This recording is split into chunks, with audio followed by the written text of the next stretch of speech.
Magandang araw sa inyong lahat. Ako nga pala si Flores Jassamee, BEd 2A. At ang aking tatalakayan ngayon ay ang Kabanata 6, Panahon ng mga Hapon. Kaligirang kasaysayan. Noong 1941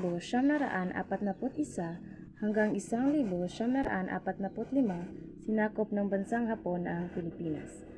Noong Disyembre 8, 1941, sinakop ng mga Hapon ang Pilipinas hanggang Setyembre 2, 1945 na tumagal ng halos 4 na taon.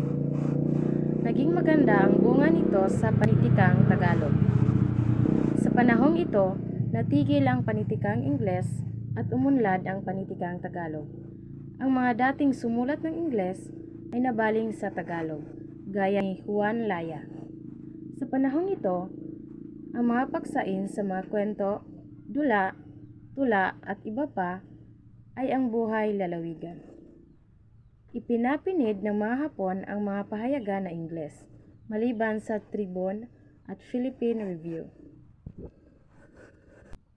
Ang mga tula sa panahong ito. Una ay ang haiku. Ang haiku ay nagmula sa Japan. Hindi kagaya ng ibang uri ng mga tula, ang haiku ay maikli lamang dahil ito ay gumagamit ng kaunting salita lamang. Ang haiku ay isang tulang na may malayang taludturan na kinagiliwan ng mga Hapones. Ang haiku ay kinagigiliwan ng mga Hapones dahil nagpapakita ito ng kagandahan ng kalikasan, kahinahunan ng damdamin, at ang pagiging payak na mahalaga sa kanilang kultura. Ito'y binubuo ng 17 pantig na nahati sa 3 taludtod. Ang unang taludtod ay may 5 pantig, at ang pangalawang taludtod ay may 7 pantig, at ang pangatlong taludtod ay may 5 pantig. Narito ang halimbawa ng haiku. At ang pamagat nito ay Tutubi ni Gonzalo G. Flores. Hila mo'y tabak, ang bulaklak ng inig sa paglapit mo. At ang pangalawa naman ay ang tanaga. Tulad ng haiku, ito'y maikli ngunit may sukat at tugma. Ang tanaga ay may isang saknong lamang at may matatag na tugmaan. Karaniwan ay A, B, A at B. Ang tanaga ay nagpapahayag ng malalim na kaisipan, aral o damdamin sa maikling anyo. Ang bawat taludtod nito ay may 7 pantig. Ang tanaga ay may 4 na taludtod. At narito ang halimbawa. Ang pamagat nito ay Palay ni Ildefonso Santos.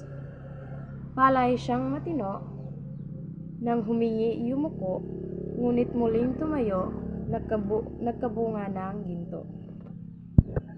At ang panghuli naman ay ang karaniwang anyo. Ang katangian nito ay natalakay sa panimulang pag-aaral ng aklat na ito. Ang karaniwang anyo ay isang payak, madaling maintindihan at makabayang paraan ng pagsulat, lalo na sa tula, sumasalamin sa damdamin at karanasan ng isang tao. Narito ang halimbawa, at ang pamagat nito ay ang Pag-ibig ni Teodoro Jr. Umiibig ako at ang iniibig ay hindi dilag na kaakit-akit. Pagkat kung talagang ganda lang ang nais, hindi ba nariyan ang nunungong langit? Lumiliyag ako ay ang nililiyag, ay hindi ang yamang pagkarilag-rilag. Pagkat kung totoong perlas lang ang hangad, di ba't masisid ang pusod ng daga? Umiibig ako at sumisintang tunay, di sa ganda't hindi sa ginto ni yaman. Ako'y umiibig sapagkat may buhay, na di nagtitikim ng kaligayahan. Ang kaligayahan ay wala sa langit, wala rin sa dagat ng hiwang tubig.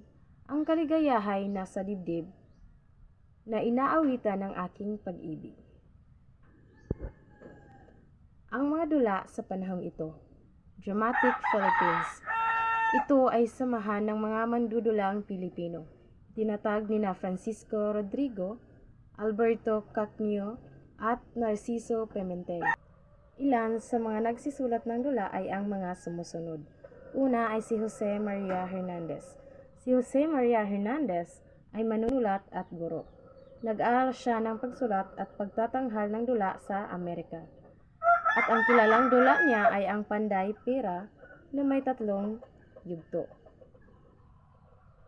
Ang Panday Pera na isinulat ni Jose Maria Hernandez ay tumatalakay sa buhay ni Panday Pera, na kilala dahil sa kanyang kontribusyon sa pagtanggol sa Maynila laban sa mga Kastila gamit ang kanyang kakayahan sa paggawa ng sandata.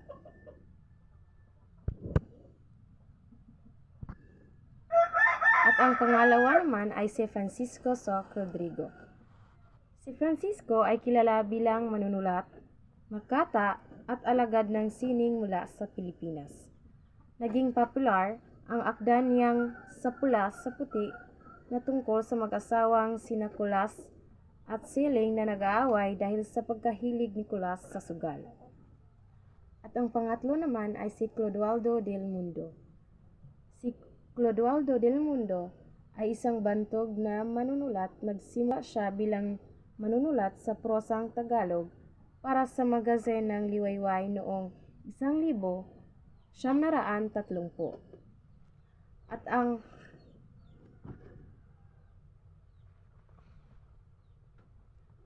kanyang sinulat ay ang Bulaga. Ang Bulaga ay tumatalakay sa temang kabataan, kamusmusan at pagkabigla sa malupit na realidad ng mundo. At ang panghuli naman ay si Julian Cruz Balmaceda. Si Julian ay itinuturing na isa sa mga haligi sa panitikang Pilipino dahil sa malaking kontribusyon niya sa sariling panitikan. Siya ay isang makata, mandudula, kuwentista, mangangatha, nobelista at mananaliksik wika. Naging patnugot siya ng suryan ng wikang pambansa. At ang kanyang isinulat ay ang Sino Ba Kayo? Dahil sa anak at higante ng patay. Mga maikling kwento sa panahong ito. Maraming mga nagsisulat ng maikling kwento. Kabilang dito sina Brigido Batong Bakal, Macario Pineda, Serafin Ginigundo, Liwayway Arceo, Narciso Ramos, MVM Gonzales, Alicia Lupis Lim, Rigaya Perez, Gloria Guzman at iba pa. Ang pinakamahusay na akda ng taong 1945 ay pinili ng lupon ng mga inampalan na binubuo ni Francisco Icasiano, Jose Esperanza Cruz, Antonio Rosales, Clodoaldo del Mundo at Chodor Santos. At ang 25 maikling kwentong pinili ay pinasuri naman kina Lope Q. Santos, Julian Cruz Balmaceda at Inigo A. Regalado. Ang mga sumusunod ang nagkamit ng unang 3 gantimpala. At ang unang gantimpala ay ang lupang tinubuan ni Narciso Reyes. Ang lupang tinubuan ay tungkol kay Danding na nakaranas ng pagdadalamhati ng malala ang kanyang nakaraan sa kanyang lupang tinubuan. At ang pangalawang gantimpala ay ang Uhaw, ang Tigang Lupa ni Liwayway Arceo.